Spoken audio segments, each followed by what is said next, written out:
حدیث نمبر 4، حدیث غدیر۔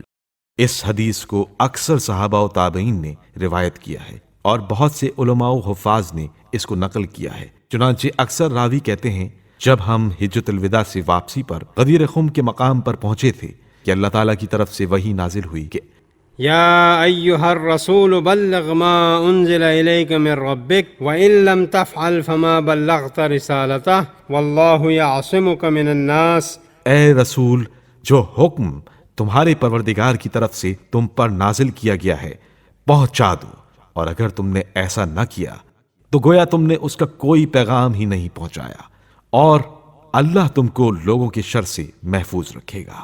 اس وحی کے نازل ہونے کے بعد رسول اللہ صلی اللہ علیہ وآلہ وسلم نے قافلے کو اسی مقام پر روکنے کا حکم دیا اور فرمایا کہ جو آگے بڑھ گئے ہیں وہ واپس پلٹ آئیں، اور جو پیچھے رہ گئے ہیں ان کا انتظار کیا جائے۔ جب تمام حاجی جمع ہو گئے تو آپ صلی اللہ علیہ وآلہ وسلم نے نماز ظہر کی امامت کی۔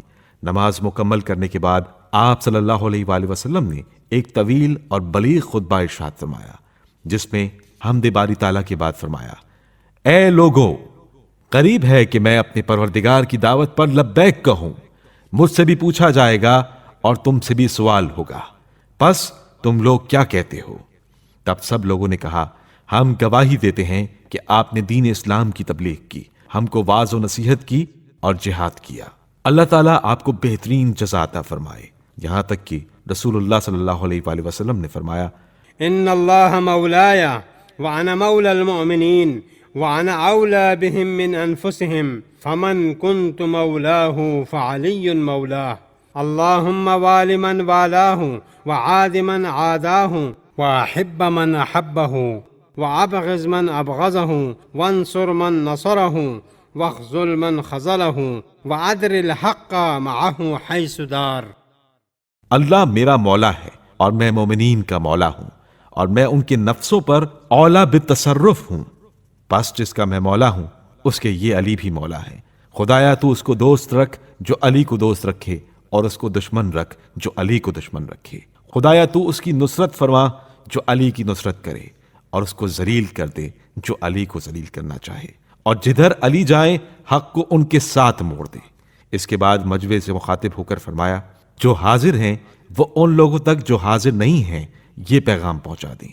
اور جب رسول اللہ صلی اللہ علیہ وآلہ وسلم کا یہ کلام تمام ہوا تو سب لوگ حضرت علی علیہ السلام کی طرف مبارکباد دینے کے لیے بڑھے۔ چنانچہ حضرت عمر نے کہا، بخن بخن لك يا ابن ابی طالب اصبحت مولاي ومولا كل مؤمن ومؤمنة۔ مبارک ہو اے ابن ابی طالب، آپ ہمارے اور ہر مومن و مومنہ کے مولا ہو گئے۔ اس کے بعد جناب جبرائیل یہ آیت لے کر نازل ہوئے، اليوم اکملت لكم دینکم واتممت علیکم نعمتی ورضیت لكم الاسلام دینا۔ آج میں نے تمہارے دین کو کامل کر دیا اور تم پر اپنی نعمتیں پوری کر دیں، اور تمہارے لیے دین اسلام کو پسند کیا۔